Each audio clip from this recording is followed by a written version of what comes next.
1 Corinthians chapter 13. Paul speaks on in somewhat saying, when I was a child, I did childish things. When I become a man, I put away those childish things. Now, then right after that, he says, for now we see in a mirror, but for then, face to face.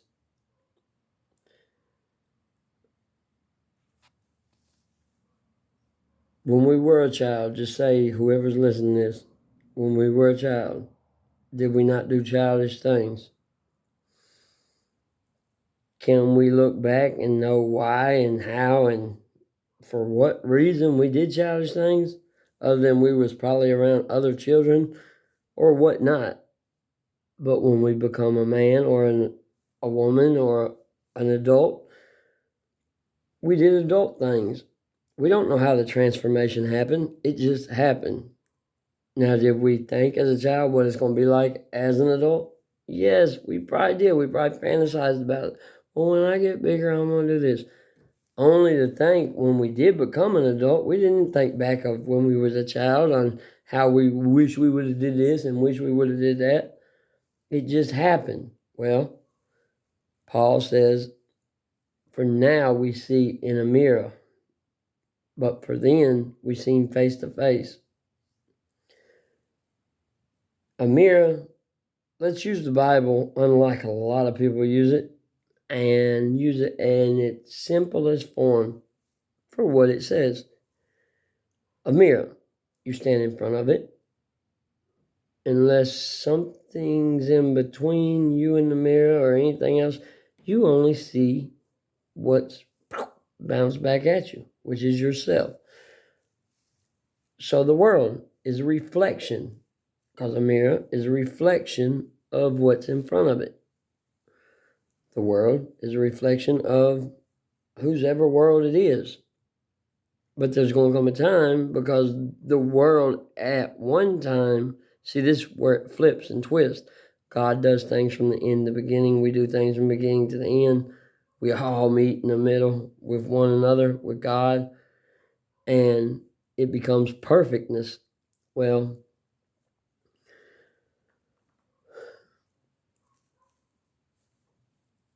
for now we see in the mirror is when we get to where we're going, which is the end, only to be the beginning.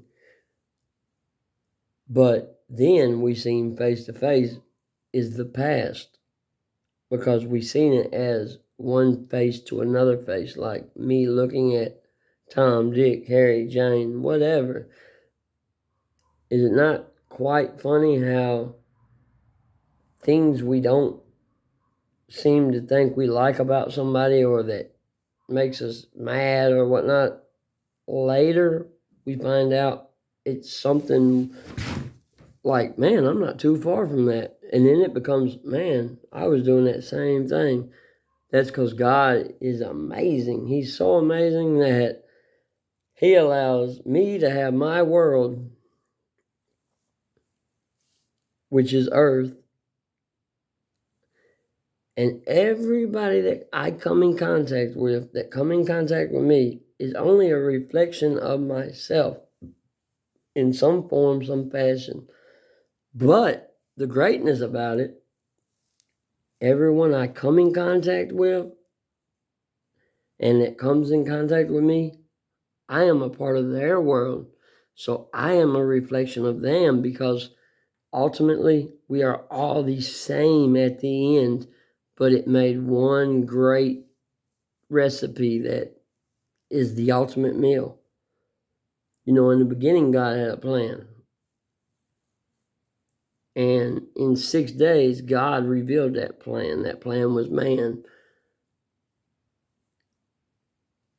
Evil had to be set within for a man to even understand what a man is. Because without evil, which is actually life, which is actually the devil, which is actually you lived here in this life, if you absurdly think that that's not true, look at Job, the oldest book of the Bible. perfect, right, just man, God had the sons of God come to visit him. And among them, there was Satan. When they come to present themselves, Satan was among them. Well, once Job was mentioned by God, when God said, "Whence cometh thou?" and he says, "Come from coming to and fro and up and down on the earth," which I truly believe that's in the heart, because you got all these vessels, these veins, these whatnot that goes up, down, left, right, arteries. Because look, you spell earth when he said from coming upon the earth. You take that last letter in earth and you put it in the front, because what happens, in what I understand, is God is at the beginning, but he starts at the end and goes to the beginning, and we are at the end, but we start at the beginning and go to the end, but we coincide with one another, and that's how perfectness is. But you take that last letter of earth, and I'm not trying to lose you if I haven't already, and you put that last letter on earth in the beginning, like it spells heart. Satan's in our heart, but there's going to come a time to where Satan's not in our heart, because in Revelation it says the beast that was, but wasn't, but is not. Look, we get so confused, but we're designed to do that. We get so distracted, but we're designed to do that. We're looking for the devil, but we never see the devil, because the devil is within. Who's going to see the devil within themselves? No, it's that guy. It's this woman. It's There's going to come a time that it's revealed to us that that mirror that was once face to face, flesh to flesh, is only a reflection of ourselves. But then it's going to be transformed into that. Well, when I was a child, I can't really remember, because now I'm an adult, but come on, y'all got to see it, right?